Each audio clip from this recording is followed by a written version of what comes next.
When I came to the idea of working with vampires or something vampirish in the book, um, my own taste as a writer and also as a reader leads me to I didn't want to work basically with magic in the book. The vampires of sort of Gothic lore are essentially magical beings. There's no sort of scientific rationale for what and who they are. And that's fine, but I'm just not personally attracted to magic as an element in stories and in novels. I think for me, it just kind of creates too much permission for a narrative to kind of do whatever it wants. And I like things that are really sort of grounded in a plausible explanation. And of course, science is as interesting. Science is our magic now. I mean, it has been really for several hundred years, but just in my lifetime, you know, the magic that I've witnessed, you know, from my iPhone to the space shuttle to, you know, I grew up sort of in the early era of the space race. I mean, science has provided me with enough sort of awe-inspiring moments to be the magic that I wanted to use in this story. So I decided that I would go to vampire lore, but one of the presuppositions of the story would be that vampire lore itself is actually based on a natural occurrence, something occurring in nature, so that the ubiquity of vampire stories in so many cultures of the world would actually be something that was driven by a scientific reality.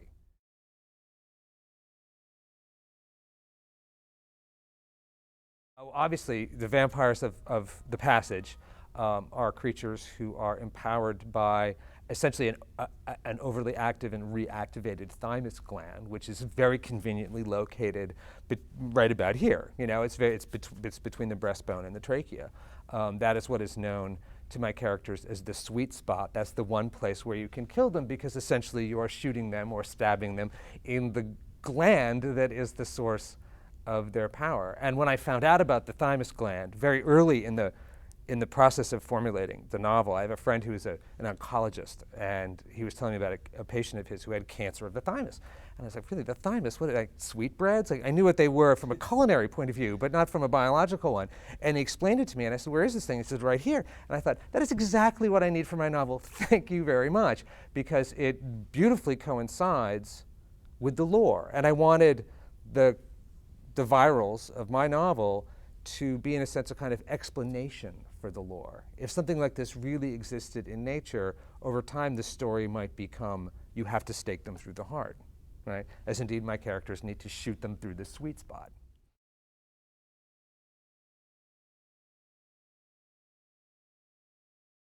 Mirrors actually have a profound effect on the virals, but it's not that they are invisible in mirrors. In fact, it's the opposite. It's when a viral looks at itself in the mirror, as happens to all of us, they see their own reflection, and their reflection creates in them a psychological effect, which is a brief melancholy sense of what has happened to them, right?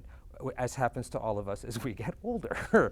And indeed, they are spectacularly old creatures. So if you hold up a mirror to one of the virals of the passage, essentially it slows them down. It gives them a moment of reflection. They are generally non-reflective beings. They belong to a kind of hive mentality. They've lost their individuality.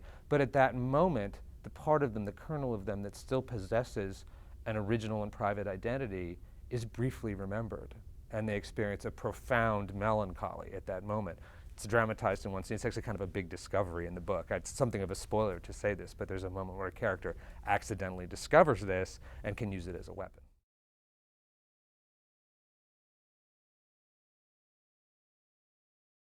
Sunlight, well, they're nocturnal beings, as there are many beings in nature that are nocturnal. Their allergy to sunlight, to UV radiation, is profound. They can move through sunlight, but it's kind of like something on a very short timer, and they become very sluggish and ultimately confused, slow down, and eventually they will, in fact, die from exposure to sunlight. There are many creatures in nature that have a strong aversion to sunlight, so I simply borrowed this common physical reality and imported it onto these beings.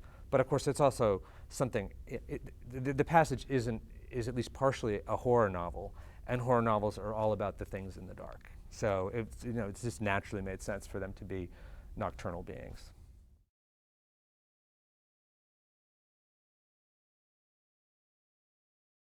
I like to say that I started the passage before the creation of the modern vampire industrial complex, right? The sort of large-scale rebirth of the vampire as a cultural phenomenon. But the other thing that's true is that vampire lore, vampire literature, it's never gone away. I mean, what we're seeing right now, I think, is sort of a little burst of interest in what it can provide us in terms of narrative, but it's never gone away. And I grew up, watching Dark Shadows, for instance, a sort of television drama that was popular, I think, in the early 70s and late 60s, essentially a daytime soap opera with vampires in it.